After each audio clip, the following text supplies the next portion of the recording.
동력 글밭 1월 13일 토요일. 똥별은 가라. 어제 박순춘 옛 보훈처장이 피의자로 검찰에 불려나갔습니다. 국정원의 지원을 받아 한쪽으로 치우친 안보교육을 한 혐의를 받고 있기 때문입니다.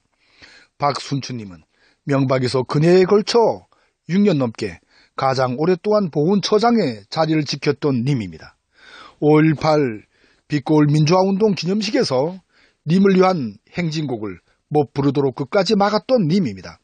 따라서 보훈처를 바닥으로 끌어내리는 데 있어 가장 크게 공을 세운 사람에 올랐습니다.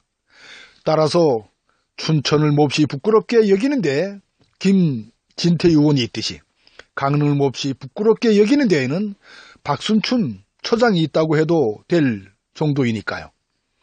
님은 검찰에 불려 나가면서도 국가를 위해 좋은 일을 하지 않았나 생각한다고 말합니다. 하지만 이것은 자가당착이요 아전인수라는 말이 떠오를 정도입니다.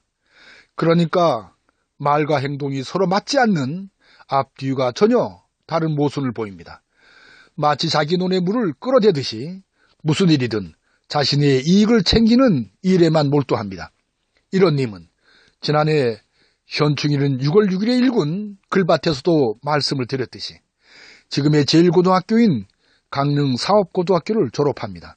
그 후 육군사관학교 27기로 졸업하여 12사단장, 9군단장, 국방부 정보본부장을 등을 거쳐 별 3개로 군인의 삶을 마감합니다. 이후 한나라당 국제위원회 부위원장을 거쳐 명박 정권의 보훈처장을 맡게 됩니다.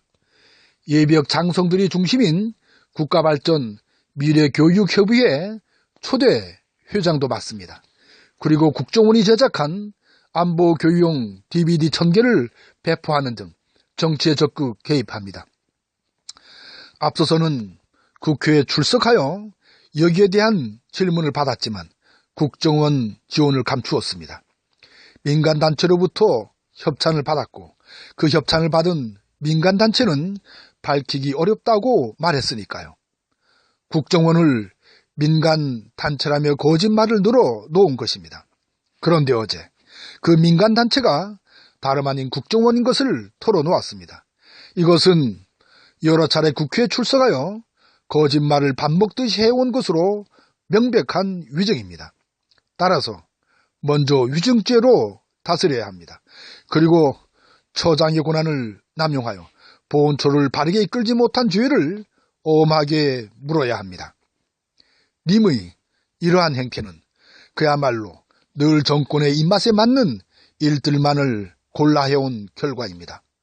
그야말로 이명 박근혜 정권의 떨거지로 자신의 안위만을 구했던 못난 똥별의 민낯이기도 합니다.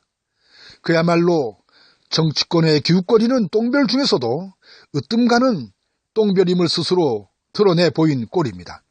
그래서 껍데기는 가라를 외친 신동엽 시인의 쉽기가 떠오르나 봅니다. 그래서 똥별은 가라고 외치는 무저렁이 백성들의 함성이 들리나 봅니다. 그래서 새벽은 외롭지 않나 봅니다. 아직도 할 일이 남아 있으니까요. 토요일 새벽은 어느덧 아침을 지나 점심을 향해 달리네요. 오늘 또 고마움으로 가득 채워갑니다. 고맙습니다.